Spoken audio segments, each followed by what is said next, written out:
Hello, everyone. Thank you for joining. It's great to see such a strong interest in today's webinar. Thank you very much. And let me start with a quick introduction.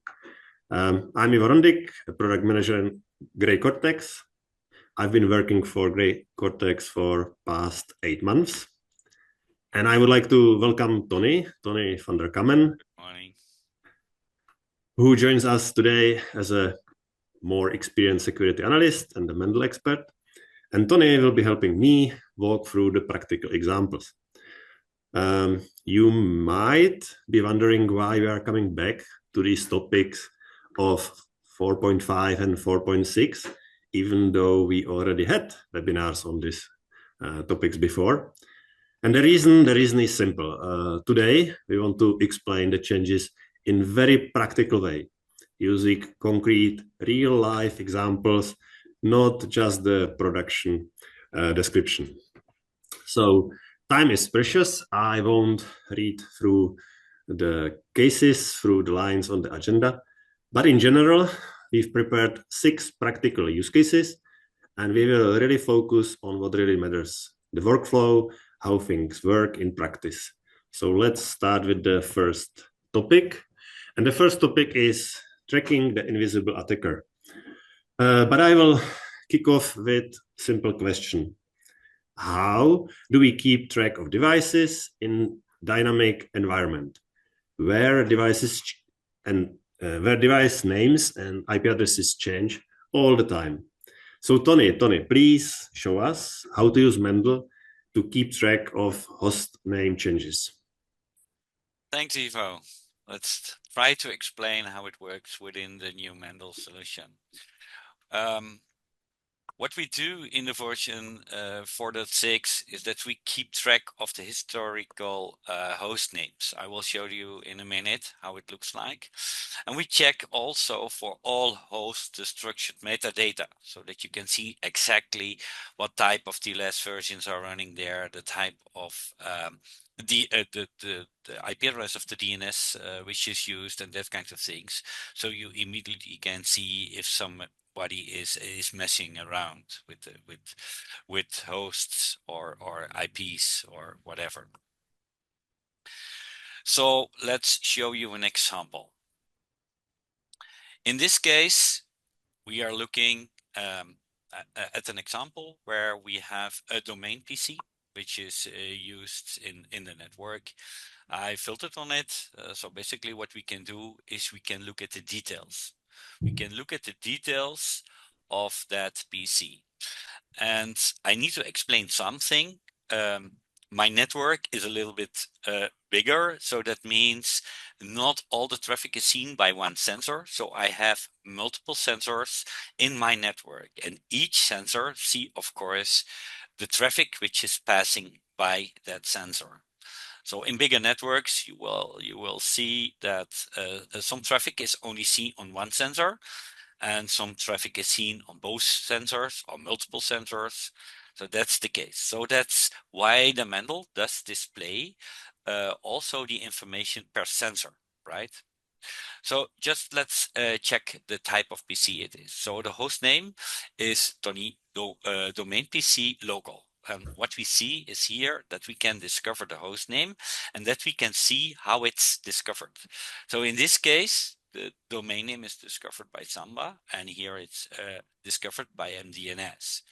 If I look to the other sensor, I can see that the host name is discovered in the same way, right? What we can see is also the application data. By the way, I select now one day. When the hostname is changed over time and I select a larger time range, I can see other domain names when it's changing, right? That's one thing. Second thing is the application data, which is there so that you can exactly see where the information is coming from. And it's detected on the network. So basically that's how the host acts. And important in this case is, for example, if you look at the DNS list, I see the DNS IPs which are used by that host. So that means in this case, I know, of course, my network, and these are the legal DNS services. So when there is a man in the middle, of course, you should see that the new DNS is discovered in the network, but also what is important is that you can see it on the host, that it's using the not regular DNS services, for example, or that it's using the wrong router because the man in the middle likes to have the traffic routed via that man in the middle part and can sniff on the traffic. So that's what we can do with the information we got from the Mendel. We are talking about changing host names, but what about changing or copying hosts? So what we can do is, in this case, the host name is the domain PC. And what we can do with Mendel is, of course, easily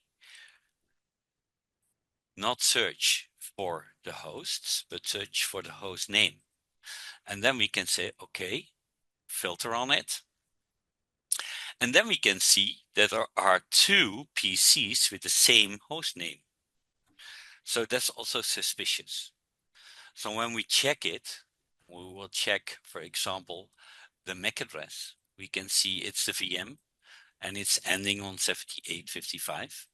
And when we check the other one, we can see it's ending on 4AFA and it's also a VM. So it's not the same. So it's basically a kind of spoofing the host name.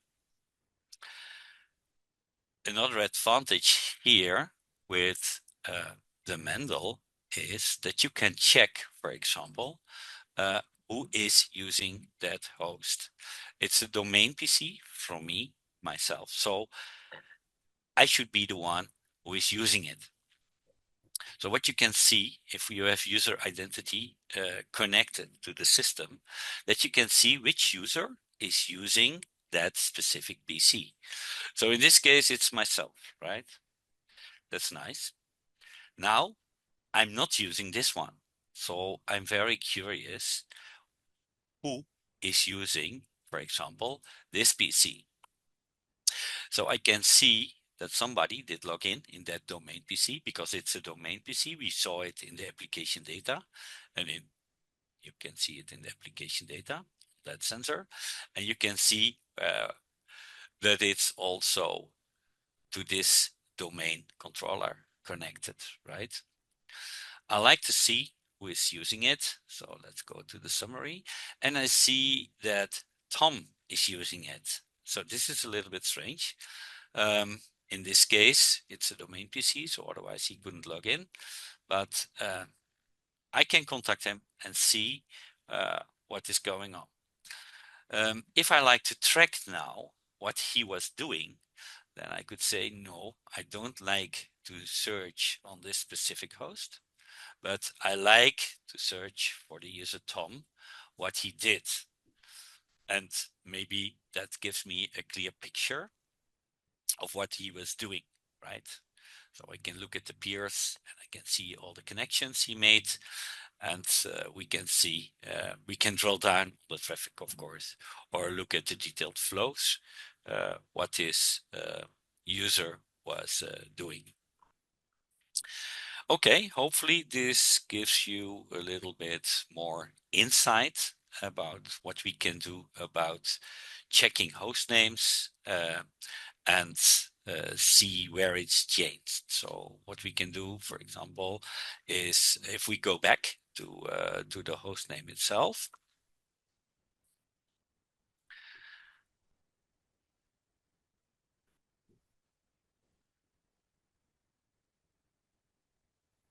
go to the host name itself. It's easier to copy, of course. Let's go to the host name itself and search for it. And we will look at the hosts. We are back here. We see two of them. And what we can do is we can change, for example, the time range.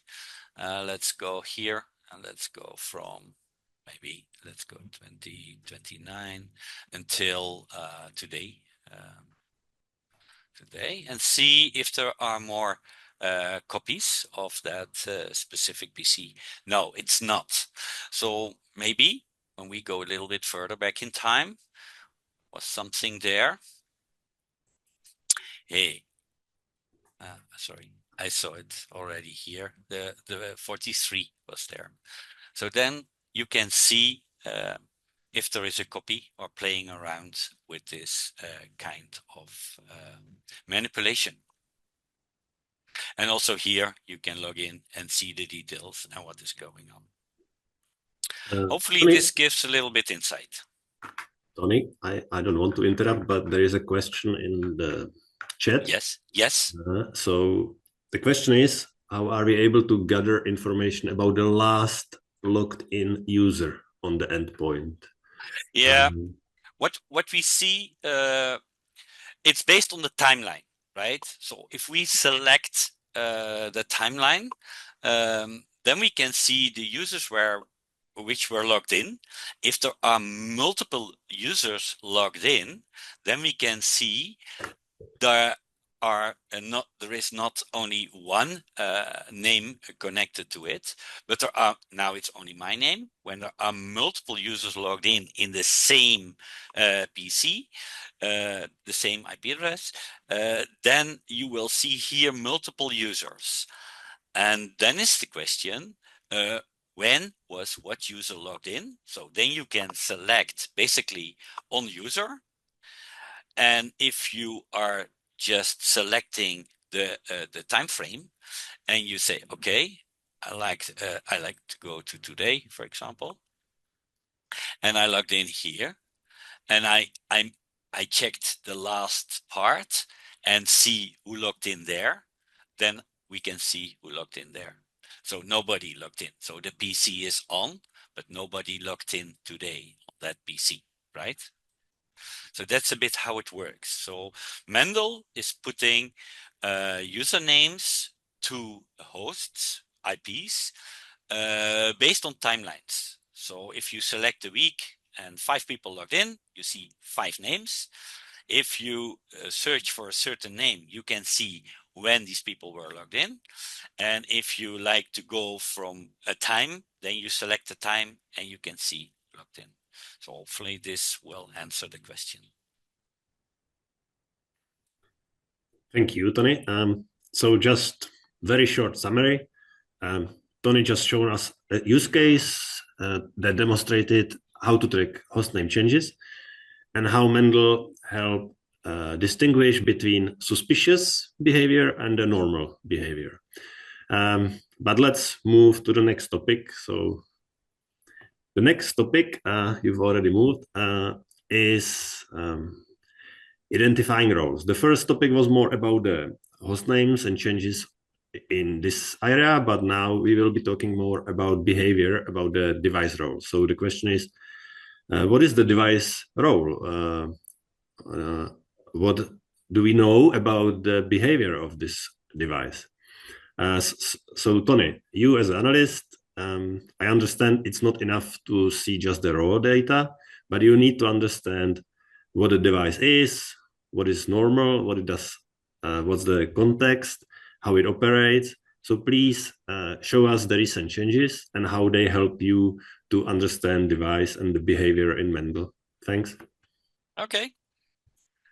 So we are talking about IT and OT. So what I thought is let's go for 2 examples. One is an IT example and one is an OT example. And of course, we can look at the specific protocols in these type of networks. So I like to show you first with a printer, which was seen in the network. So in this case, the printer is on this IP address. I will go and check how it looks like. So what we see here is there is a host name, of course. It's a broader printer.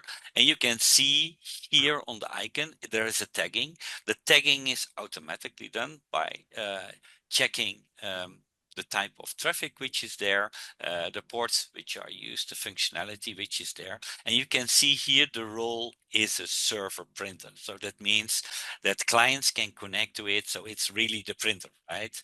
On the printer is also a web GUI. Of course, there you can see the tasks which are running on the GUI. So that's what you can see.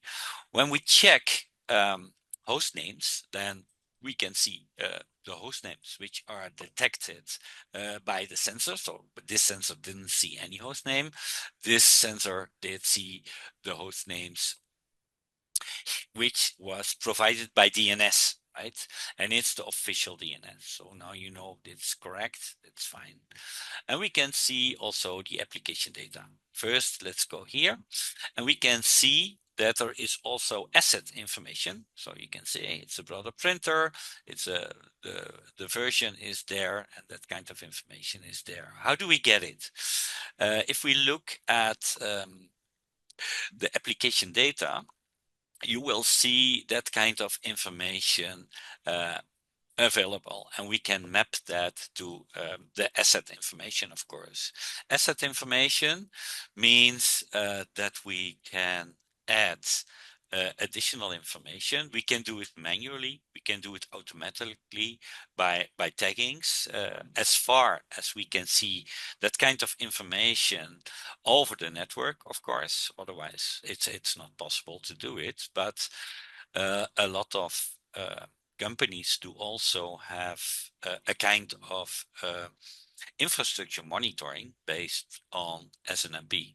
And you can import, for example, that database. If you have Zabbix running and it's creating all the complete overview of all your devices in the network, you can import it and you can set it here. Again, asset information, and there is an overview in the inventory. I can show it later with all that asset information. If possible, and in IT, it's not a problem, but in OT, most of the time it's a problem. You can do a survey, and that's based on SNMP, of course, and you can get all that information from the device. In OT environments, they don't like active queries because they are a little bit afraid that the production process will have impact. So they don't like that at that moment. So basically, this is the example I like to show you from the IT. What we can see based on the roles which are there, how we can enrich the information on the specific host with asset information, and how to do it. Let's switch to the other example. And the other example is a Modbus server in this case. So just to explain to you what it is, this is the Modbus client, which is talking to a Modbus server, of course. We can see that in the flows.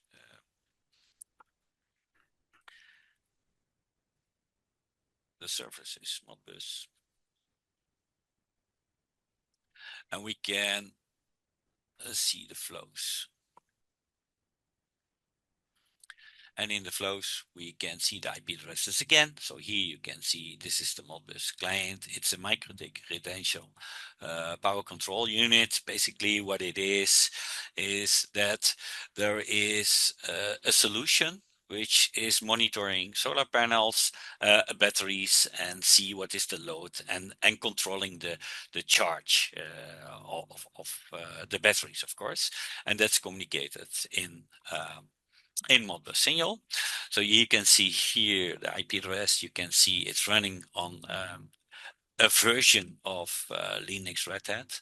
If we go to more deep information and we go to the application data, we can even see that is a CentOS stream. So it's a Red Hat type version which is there. You can see the TLS versions which were running. You can see again the DNS which is used, but also more important is the time servers, because for OT we like to have everything straight and strict on the same time. So these are the time servers which are used.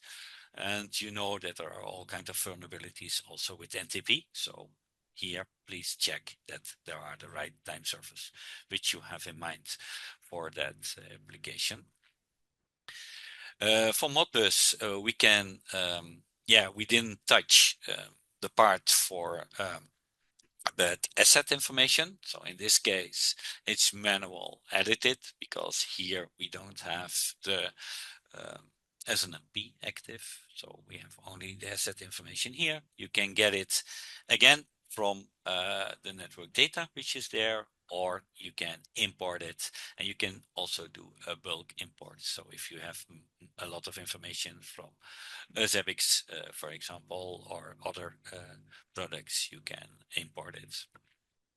There is also, if you look at this, I like to drill down to it so you can see that we can also monitor that kind of data. In this case, it was a power grid plant where you can see when I like to have an alert when the power is lower than 10 watt or whatever. If you look at the flows itself, you can see the more detailed information, exactly what is in Modbus written to the register. So you need to know, of course, what is the meaning of each register, but here you can see it. And the events which were there. They were triggered, you saw the top events, but also here you can see exactly the events which were there when the charge was lower or the battery power was lower. And for OT, we have the metrics in an overview. So that means that you very easily can check, for example, what is the kind of load or that kind of things over time. Tony, Okay. can I jump in? Yes, please. Thanks to Mikolai, he's sending the next question. Uh-huh. And he's asking how often the tagging is happening. And for example, after the VM migration, the same IP can serve different type of services. So does the tag sticks to the host, or if for how long? And also, could we see the exact rules based on which the particular tag is applied? Yeah, of course. It's some multiple questions, so I will. So the tagging stuff is running continuously. So if something changes, then the tagging also will be added. That means that there are new tags added, and if there are historical tags, they are still there because it was that time in the past. So you can't hide evidence. So you need to do it manually, but that's how it works. If you ask, can we see how the tags are added? Yes, of course, we can do that. Under settings, I don't like to go to an instruction video, but I like to point out where it is. So we have the universal tagging engine there running, and that means that we can add tags automatically and just keep a simple, for example, a simple example which everybody can understand. That means when we see, for example, a new client, so there will be a client added, then it has to fulfill some rules, right? And that's how it works. And of course, if you need to create your own one, you can create your own one. So that's a universal tagging engine. And in the tag management, we have the global rules like we could have for Modbus or whatever when it's a server, and what type of server when it's, for example, Modbus, then we can add that information there too. But this is just the chapter, and with the tagging rule, you will write exactly it needs to see that protocol on that port and that kind of things. But it's running continuously, so the update is there every time. And maybe I can add one more. It's from previous webinar we had in Czech language. There was a question, if somebody has specific traffic and needs some UNTE rules, and it's not capable to do it, that you can, the answer was that you can contact always our support and we can help you to get these rules to your system. So you don't have to. Yeah, we can help you with that, of course. Yes. So make clear what you, if it's not, of course, it's not, it's a little bit technical, so you need to have a little bit technical background to do it. But if you don't manage, contact our support or the pre-sales engineers, and they can help you out. Okay. So thank you, Tony. So you demonstrated like how application data can turn the raw data into the context, into the helpful data. But let's move to the next topic, if possible, and that's the threat hunting. Okay, with threat hunting, again, I will start with a question. Simple question, how we actively hunt for threats in Mendel. And I have to say that the real problem of analysts today is not really lack of data. Mendel can provide actually a lot of data. So the real challenge in this case is interpretation of the data. So please, Tony, show us how Mendel can interpret the data and how to spot the meaningful threats in time. Thank you. Yeah, thanks. Good question, Ivo. We have a couple of features in the system which can detect these kind of threats. So new, we have first seen detector. That means we can configure first seen communication. And I will show you in a minute in detail how it looks like and how it works. We have a DDoS and scanner protection mode because you can imagine when there is a DDoS on the system that it does not only overload your services because there are a lot of requests to your service and your service can't handle it, but also the monitoring system will get all that information. And if there are millions and millions of flows, it can overload your monitoring system. So we have a protection mode for that. We have the real-time reporting, of course, that you will get a sign. However, in SNMP, in syslog, in email is not the best example, I guess. It's more for reporting. But traps, running plugins, so whatever. When something happens in the network, I will show you how to do that. And we have pre-computed dashboards where you can have some pre-computed information. So let's go to the first scene. First scene means that we see communication for the first time. So the easiest way to do it is to go to first scene.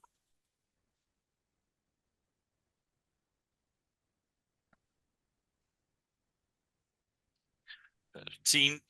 And then you can see I have here all kinds of first scene communication, and I will get an alert for that. And in this case, you could see that the first scene communication has been detected, and it was before it was not seen, but now it's the first time we see it, and it's outbound to an outbound host. To understand this a little bit more, I like to show you the configuration where we do the first scene configuration. So in this case, I like to go to edit because there it's more clear by the diagram here what we can do. So basically you need to put there an IP address or a complete subnet. So it depends on, you can give it a name and a description. And then you can see what you can alert on. So when you see detect a new host communication at the service level, so that means that a new protocol is communicating. So you have communication with SMTP, that's normal. So okay, and now suddenly SSH will pop up. So that's a new service, and you will get an alert. For the others, it's easier to look at the graph. So what we have here is the monitored host or subnet, and we are checking if you want. So it's about enabling yes or no by the slider. So it's outbound communication. So from your monitored host to the public internet, or from the public internet to your monitored host. That's to public. What we also can have is an internal host is communicating or it's going out communication. So the monitored host starts the communication to an internal host, or the internal host starts communication to your monitored host. We can do that not only on IP level, but we can do it also a little bit bigger. And for internal, we use there the subnets.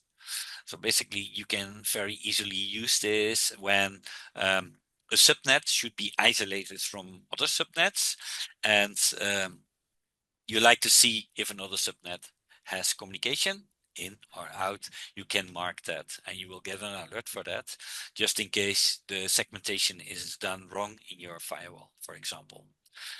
And to the right, you can see we don't have subnets for the public internet. For the public internet, we use the autonomic system numbers for that, incoming or outgoing. Okay, so it's pretty straightforward. So maybe the text it's not always clear, but if you see the picture, it's pretty clear what you are monitoring. You can do it by IP or by subnet.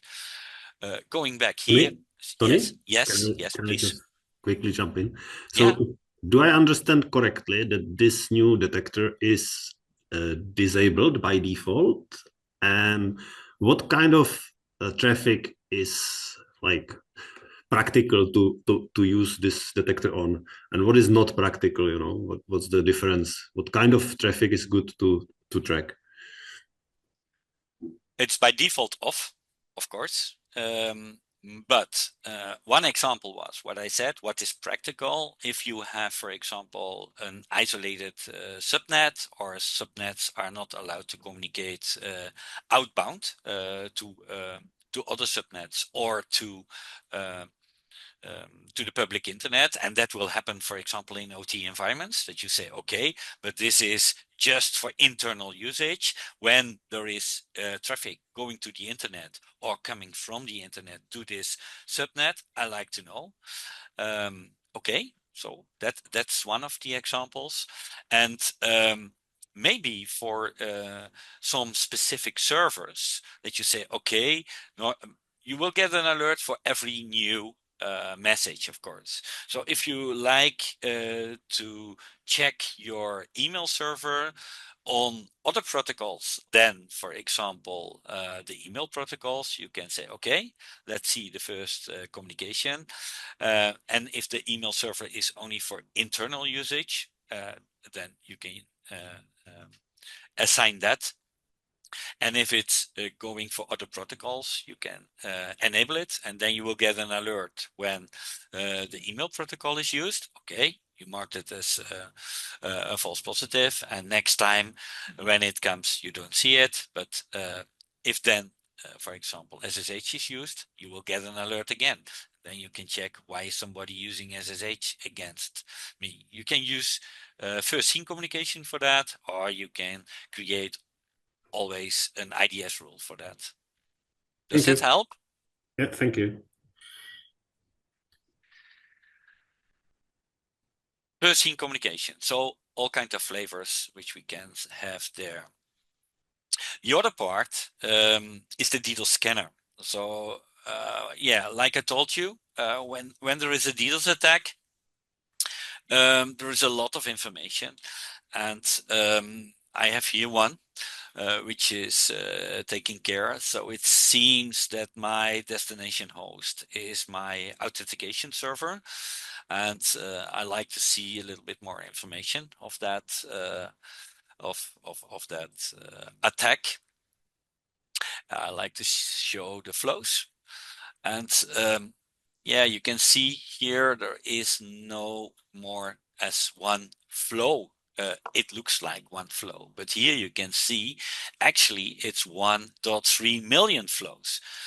So it's now shown in the Mendel as one line. So that means instead of 1.3 million lines. So that means you get one alert and you can take action to it to prevent the system that it's getting overloaded with that kind of flow information.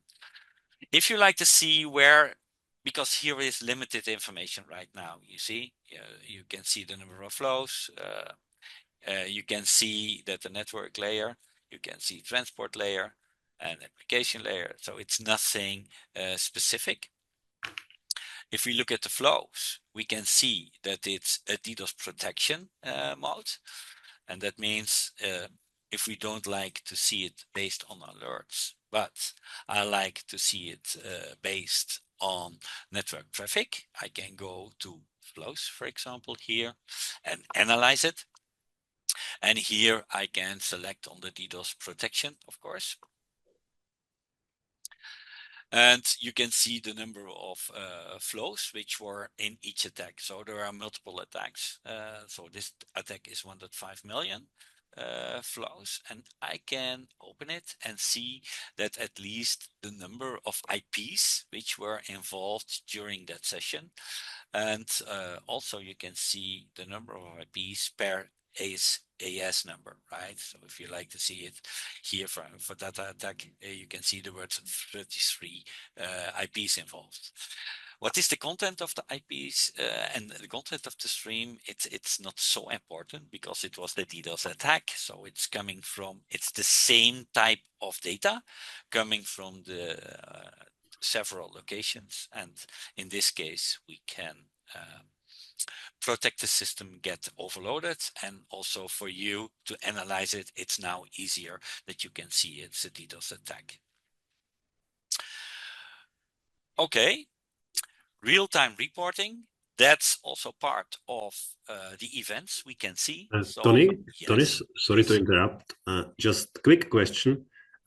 Somebody's asking, like, if the DDoS protection is enabled or disabled by default, and if not, how to configure it. So just we are sort of running out of time, but please at least short answer.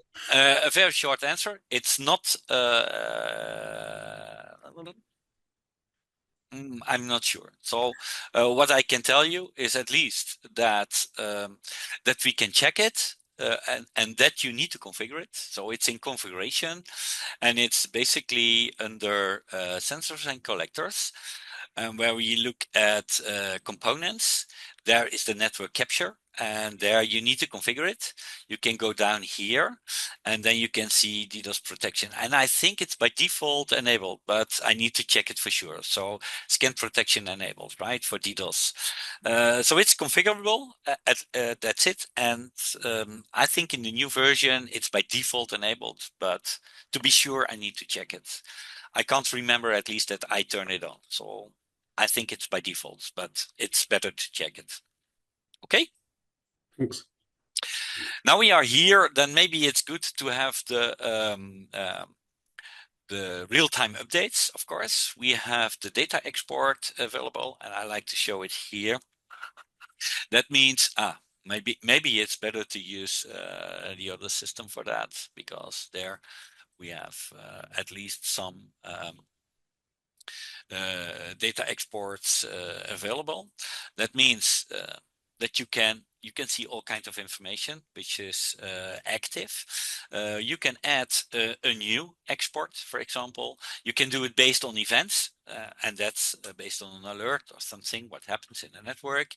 You can here choose the interval, real time or interval.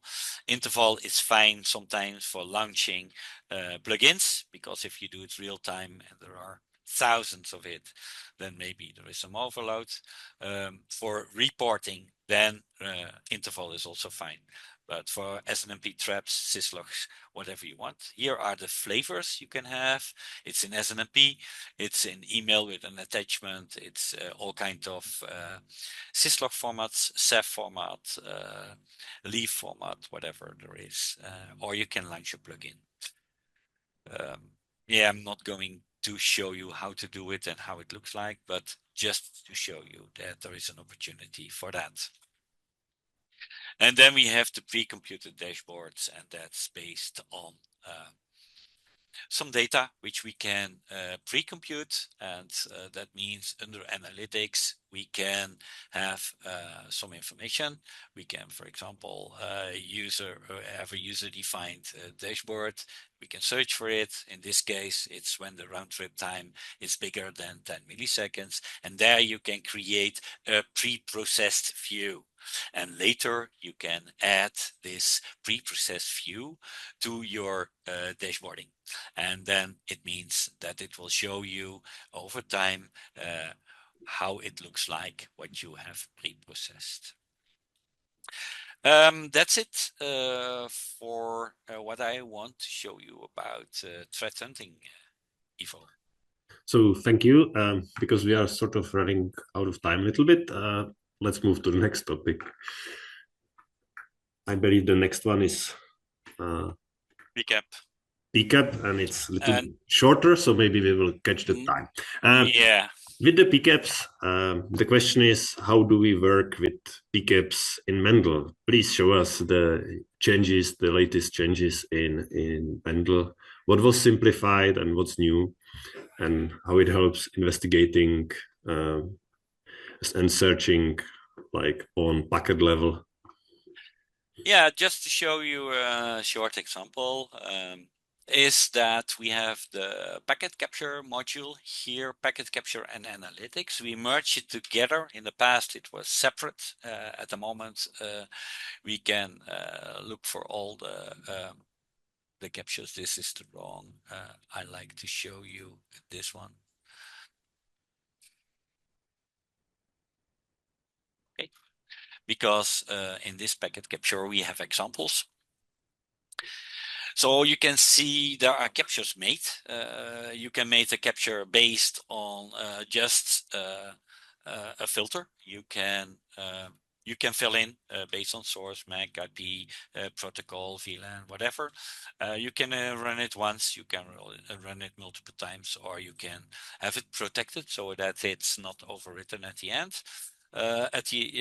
When it's running, then it means that it's creating PCAP files. You can download them and you can analyze them with Wireshark if you want, or with another program, but you also can replay them again if you want in the Mendel itself. That means when you are going to replay, it's asking for a virtual sensor name. You need to put I don't do it now, but you have to put a name there, and then you can replay it. That means if you are replaying it, there is a replay queue, and you can see when it's finished. At the moment it starts replaying, you can start analyzing it. And if it's on 50% and you got your root course, you can terminate it. So you don't have to wait until everything is replayed. As soon as you have your message, you can stop the replaying for it. Of course, there is a limited disk space for each sensor. At the moment, it's 20.2 gig. It could be changed, but not by the user at the moment itself. And when there is a cleanup active, it means that there is a rewrite for first in, first out. It will be overwritten unless you have your file protected. There is another opportunity that's uploading files. So that means if you have a third-party appliance which is creating a PCAP file, or you get it from your colleagues and you like to analyze it, you can upload it here. And basically then it's the same. If you like to replay it, you can replay it here. You give it a virtual sensor name and it will be replayed.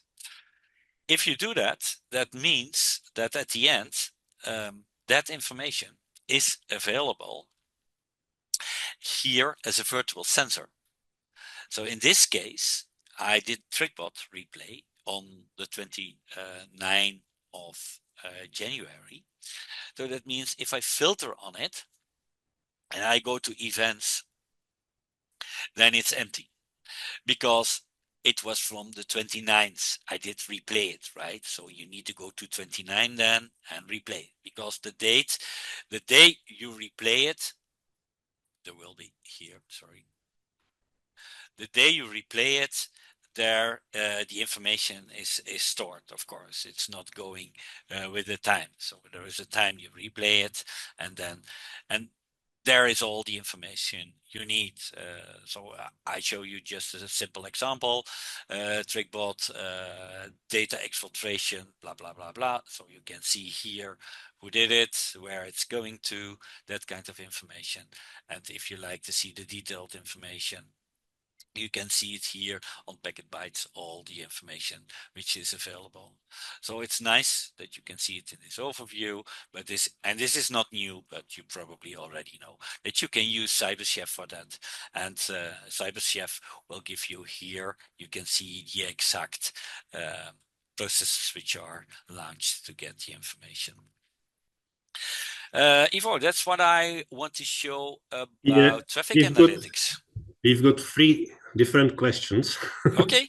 So regarding the time, let's maybe? make it quick if possible.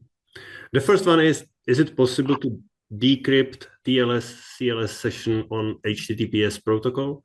No. That's a simple answer. That's a simple answer, and that's because it's dynamic. When there is a static key, then it's possible, but at the moment everybody is using DV-Hellman elliptic curve. It's dynamic, so you need to be part of the communication, otherwise it's not possible. So we can't do it. Second question, what authentication type are defined to access to the data, or is it only by sniffing the network traffic? Sorry, again, what authentication? What authentication type are defined to access to the data, or is it only by sniffing the traffic? Yeah, it's sniffing the traffic, and then it's stored in the Mendel, of course. And then you need to have access to it, of course, to get the raw data, to see the detailed data. And that's a bit of role-based access, what we have for that. So we just capture the network traffic, which is seen on the span ports. Basically, that's it. There is no authentication specific for that.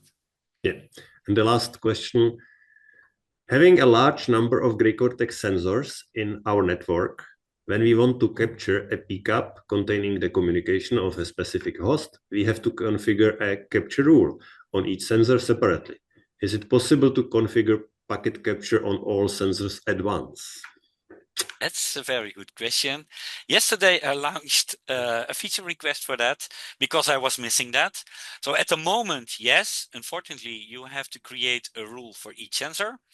The feature request was there to start packet capture on all sensors based on the filter you made. And there where the traffic has is not seen on the sensor, there will be an empty file, and otherwise there will be the captured data. So it's in progress, I should say. As a product person, I have to say it's on the radar, but I'm not able to promise when it will be done, but it's on our list, so stay tuned. Okay, so next topic, that's access management. How to save time, how to use external identities and not create local accounts. So please, Tony, show us how Mendel works with external identities. Yeah, we have more and more people changing jobs, so need to have other rights in the network. Maybe there are contractors, and they are coming and leaving. So it's better to have your authentication on one spot, right? And Mendel could be part of it. So we have several integrations with external identity providers, and I will show only 2 of them. So let's go to the configuration.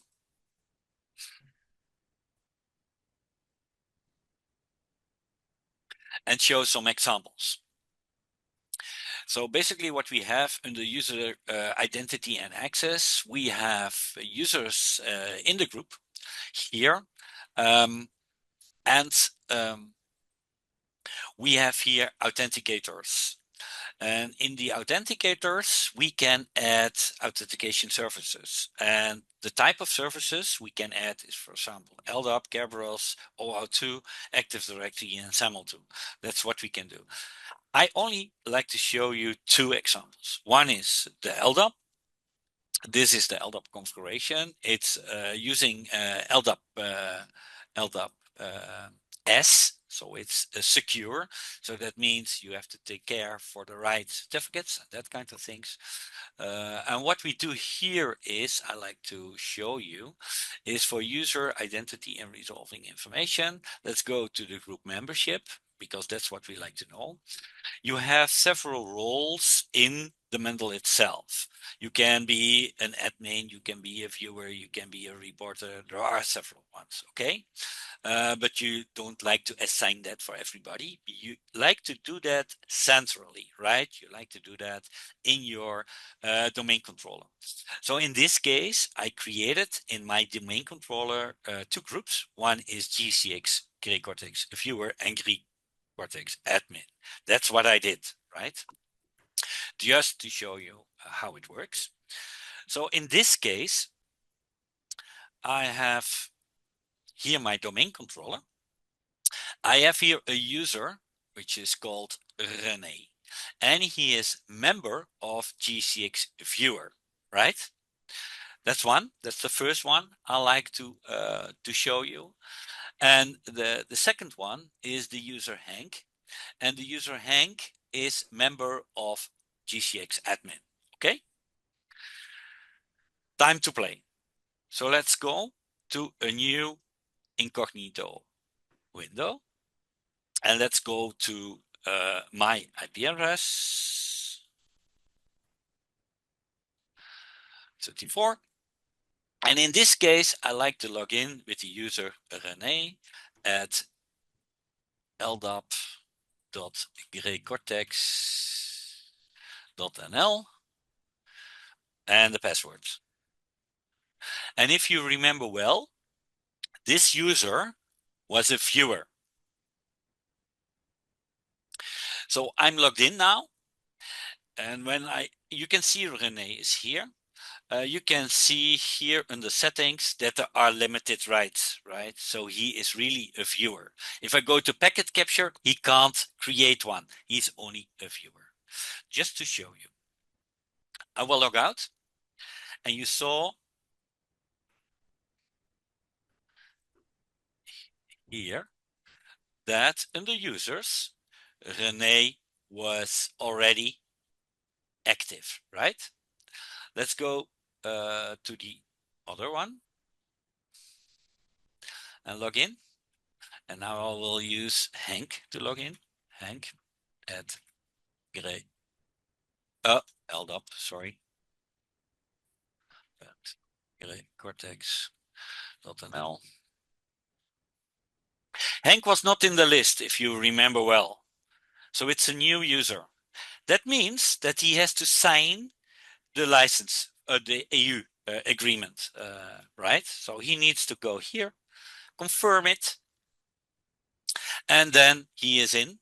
And if you look at his rights, he has all the rights. So he's the admin user, right? So that's what I want to show you here. Let's go back to here, and I refresh my screen. And then you can see that Hank is added to the list, right? So I don't have to configure anything, it's configured. The last and next session I like to show you is with single sign-on. So I like to go with an authenticator. In this case, I use Authentic for it, right? And the user is created for these groups, admin, public, and viewer. So let's go to the login again. And I like to go with Authentic, right?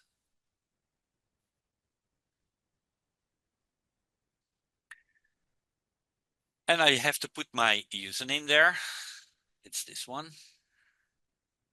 And the password. the right password. And now you can see we are logged in the Mendel.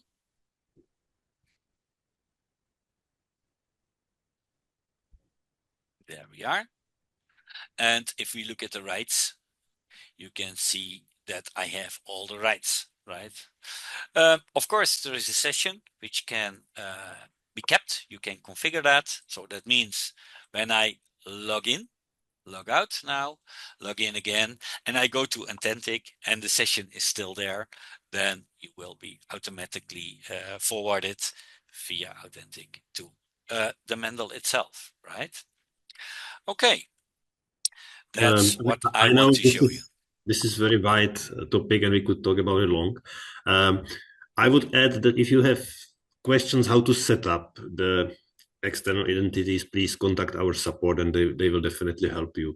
This is a good to know that they can help you. There are two questions.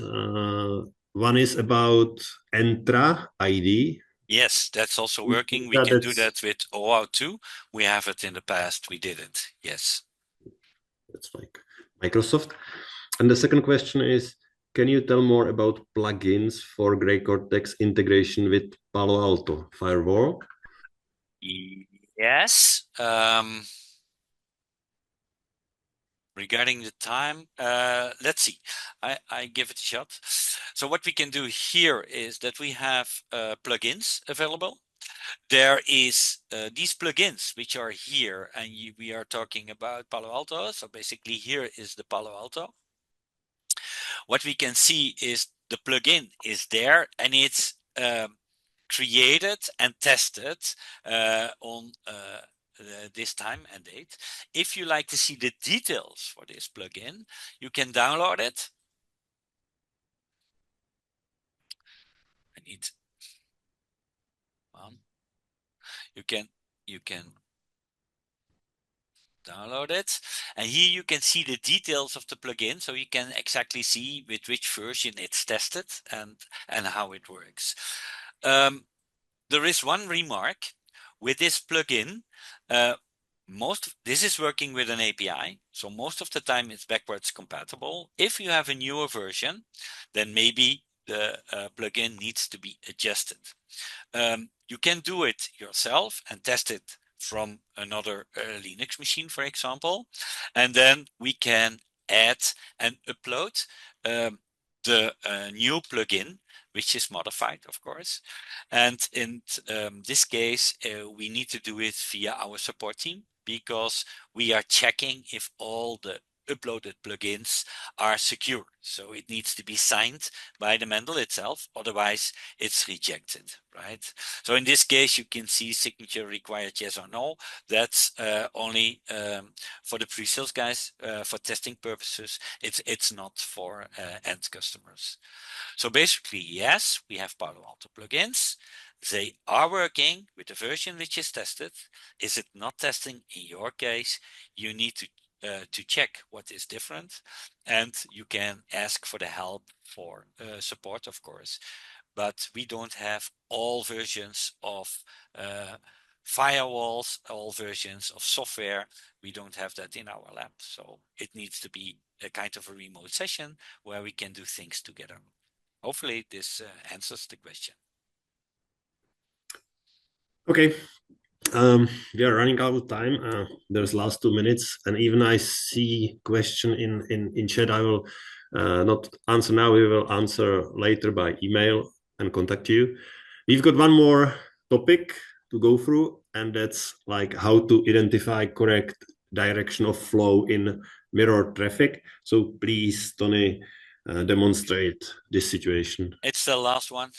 You only have 1 or 2 minutes. So I will show you here how, for example, a spoofed IP address is recognized. So there will be an alert for it.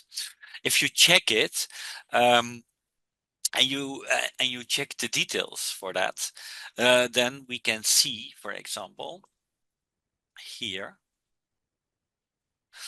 that MAC addresses are the same.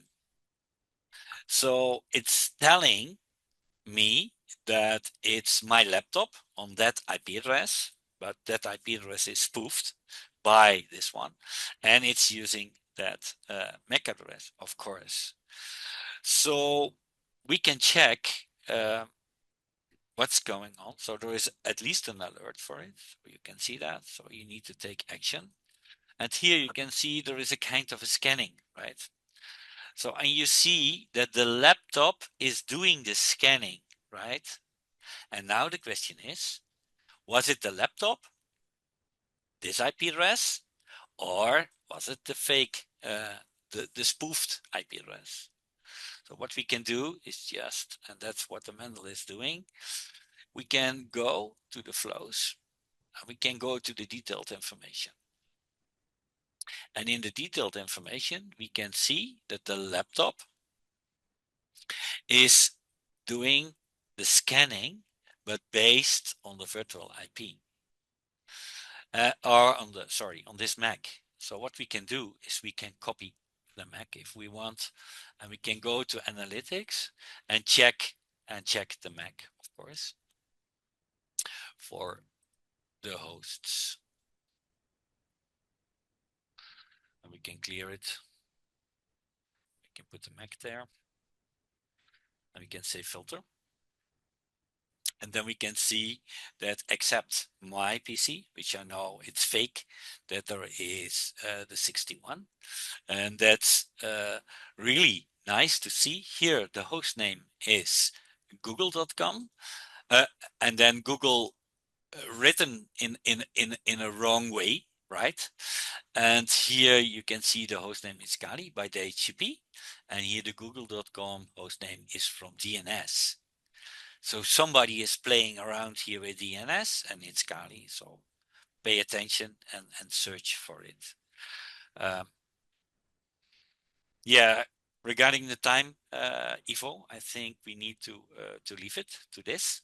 And I know there is also some problems with span ports, because TX and RX data is there together, and we need to discover how really the direction is, and we have a new mechanism for that, and it will take care for that. But I don't have the time to show it now. Maybe next time in another session.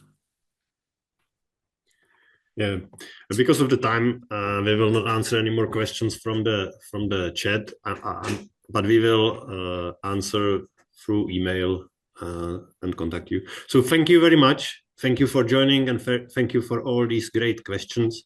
And I hope you enjoyed this webinar. Thank you, Tony, for your help. Thank you, Ivo. Going through the practical examples, and I hope you enjoyed. Thank you very much. Thank you. Take care. Bye. Bye-bye.